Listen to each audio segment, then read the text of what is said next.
Joining us, I'm Jeff Herndon. And I'm Julia Thatcher. A Wichita World War II Army Air Force pilot is coming home.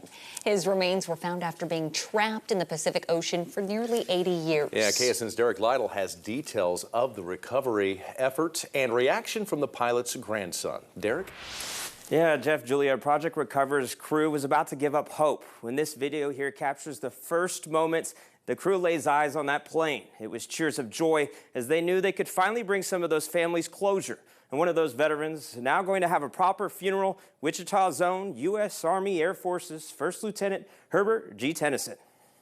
2017 off the coast of present-day Papua New Guinea, running out of time to find those killed in action in World War II. We were getting nervous. We didn't know where this specific plane was. Using new technologies, Mark Moline, an oceanographer working with Project Recover, says his team located the B-24D Liberator Heaven Can Wait 2 miles from where it was shot down in 1944. He says meeting family members of those recovered is why they are so invested.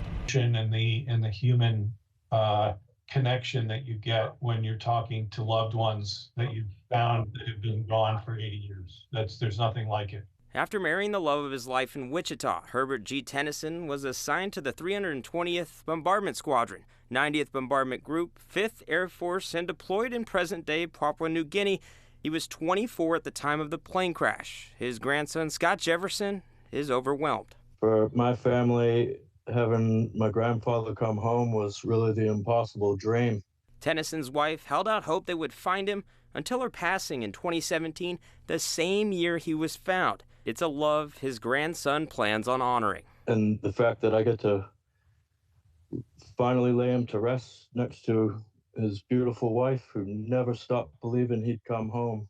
For the team at Project Recover, over 81,000 Americans are still missing in action. The job never stops. All these years, finally, there's some closure for them. And just being witness to that is one of the biggest thrills of my life.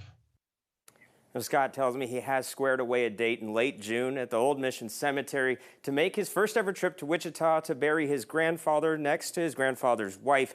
He hopes anyone in Wichita who wants to help honor his service will attend. Here for you, Derek Lytle, KSN News 3. All right, Derek, thank you so much.